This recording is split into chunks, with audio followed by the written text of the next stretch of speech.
Second. প্রথম কথা, supreme কোর্টের একটা অসম্ভব সুন্দর বক্তব্য আছে যে ভারতবর্ষটা ধর্মশালা নয়, সবার জন্য এখানে থাকবার অধিকার নেই, এবং এটা সুপ্রিম কোর্ট একটা অবজারভেশনে বলেছে, সেটা অবশ্য তামিল ইমিগ্রেন্টদের ক্ষেত্রে বলেছিল। হ্যাভিং সেড দ্যাট, সেটা ভারতবর্ষের সংবিধান অনুযায়ী কোনো বৈধ নাগরিককে অন্য দেশে পাঠাতে পারে না। আচ্ছা, কিরণ গুপ্ত ভার্সেস স্টেট অফ বিহারের 2020 সালের একটা কেস আছে। নেপালি নাগরিক হওয়া সত্ত্বেও তিনি বিহারে মুখিয়া হিসেবে ইলেক্টেড হয়েছিলেন। তার এগেনস্টে সুপ্রিম কোর্ট ইলেকশন কমিশনকে বলছে যে ইলেকশন কমিশন কি টুটো জগন্নাথ? এটা আমার বক্তব্য নয়।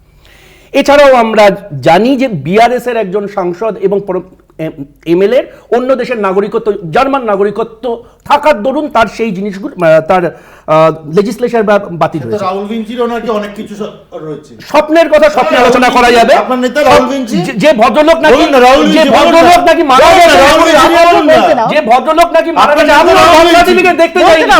ও এক্স্যাক্টলি খুঁজে পাওয়া যায়। সুপ্রিম কোর্ট হাইকোর্ট বলছে, সুপ্রিম কোর্টে ভারতবর্ষ, সুপ্রিম কোর্টে মামলা চলছে, জানেন না? রাহুল ভিঞ্চিকে মামলা চলছে। এবার বাংলাদেশি বলতে না, বিজয় বলছি সব তো জানেন, বলুন না। সমস্যা হচ্ছে যে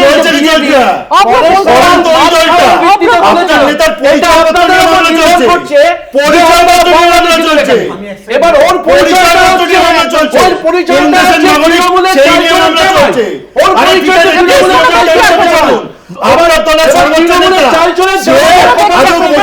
ইন্ডিয়ান